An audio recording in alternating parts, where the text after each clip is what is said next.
Of Garissa County today, because the community that is Samawadal is here on behalf of the larger community that lives in Garissa.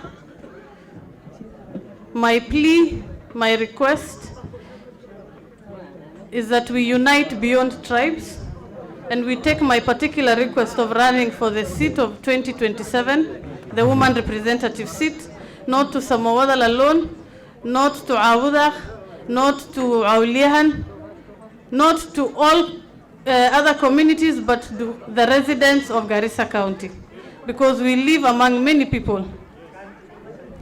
When I joined Parliament, I was nominated in the year 2022 by a party called ODM Party.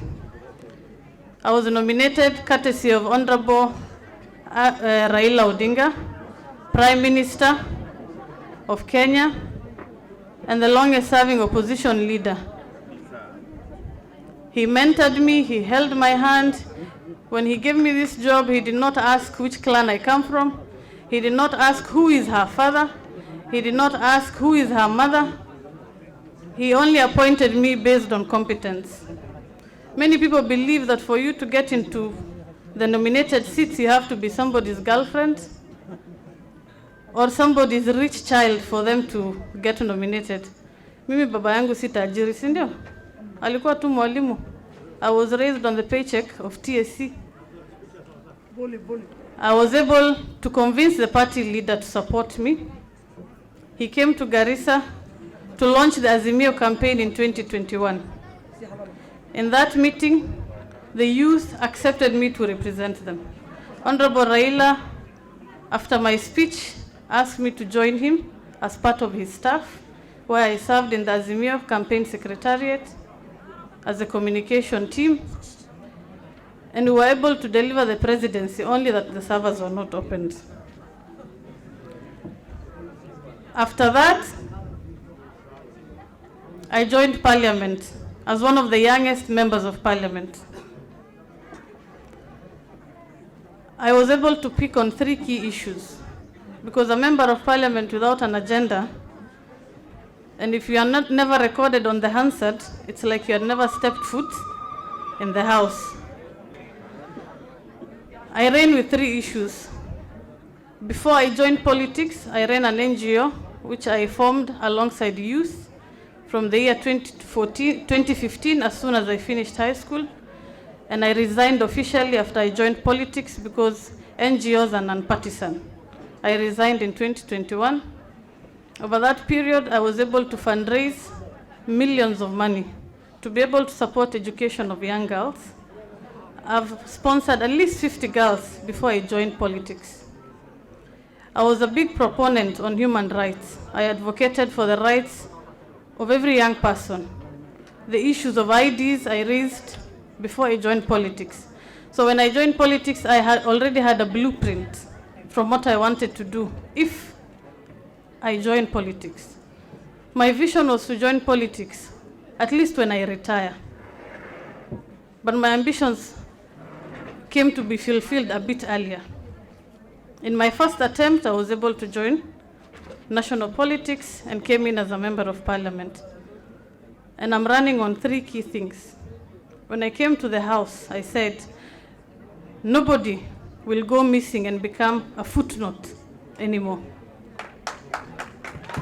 Because we are used to hearing a young man from Mandera has been abducted, and that is the last time we hear from them, Sindio.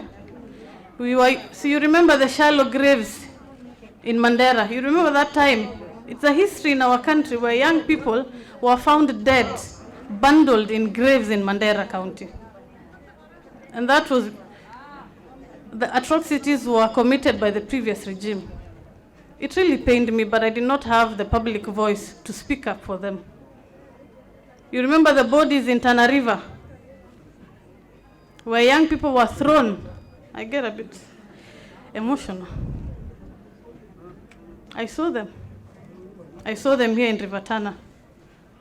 Waliwekwa kwa maji na wakafungiwa mawe, ndio mwili zao zizame kwa maji. Did it or did it not happen? Did we or did we not have leaders when those things were happening? Didn't we? Those are things that touched me, and I was very happy when I got the chance in Parliament.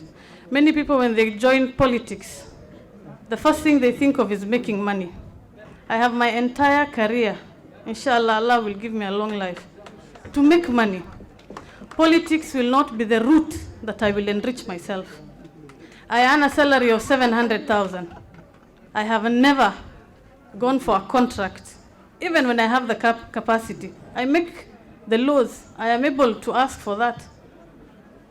But I stay true to myself because I've been given the chance to represent the youth of this great country. Imagine if I ran in Parliament asking for contracts, forgetting the people I've been sent to represent.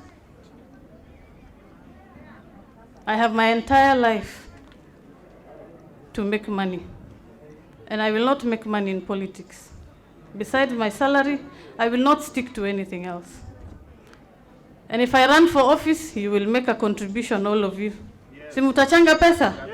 Because munapatia watu kiti, wanaingia na pesa zao, millions of money. People campaign on millions of money. Let me tell you the truth, the residents of Garissa. If somebody campaigns on 40 million shillings and they get into office, what will they do?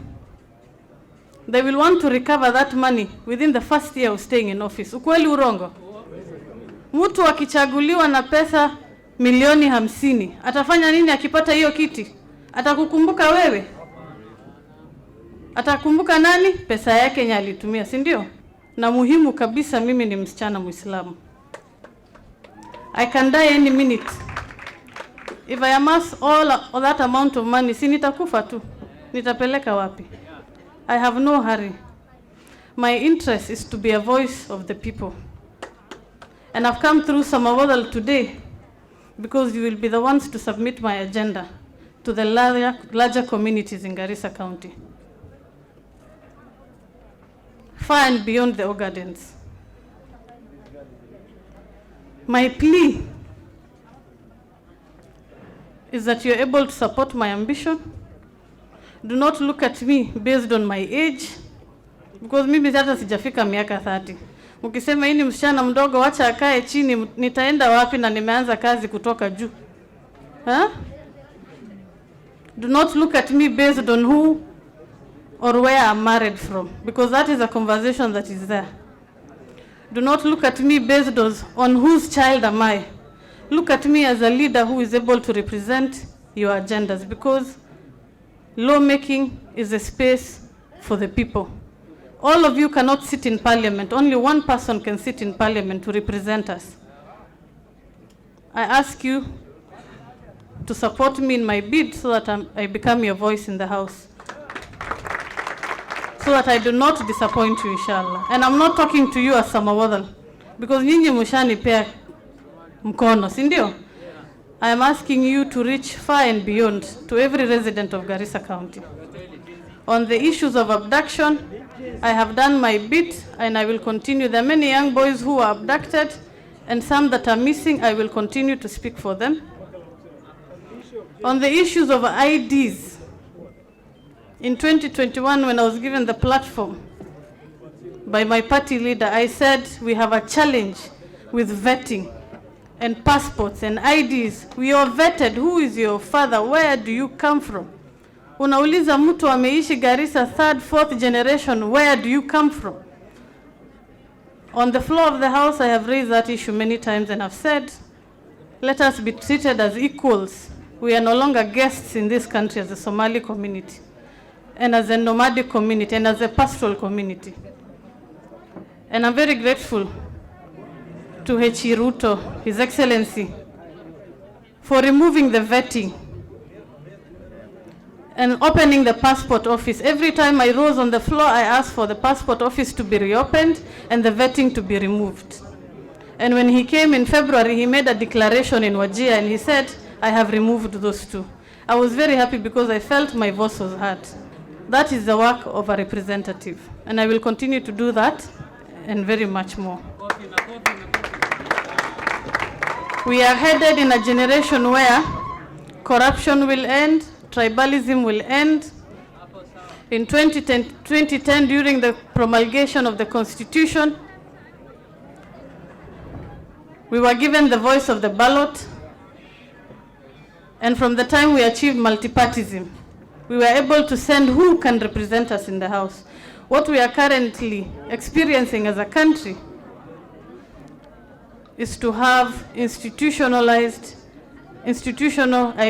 democracy, where institutions are able to jail the corrupt, execute without intimidation from Parliament, the judiciary, and the executive. So that these three arms of government are able to work hand in hand. And I support the process that we are going through as a country, and I believe that the government of the day will continue standing with the young people and hearing their voice. Changes do not come overnight. And I want to appreciate my party leader for standing with the president on issues that we are in agreement and on issues that we are in disagreement. We are going through a process as a country, and we'll continue to pray for peace, and we'll continue to pray that Allah will protect our country. We do not have another country. This is the only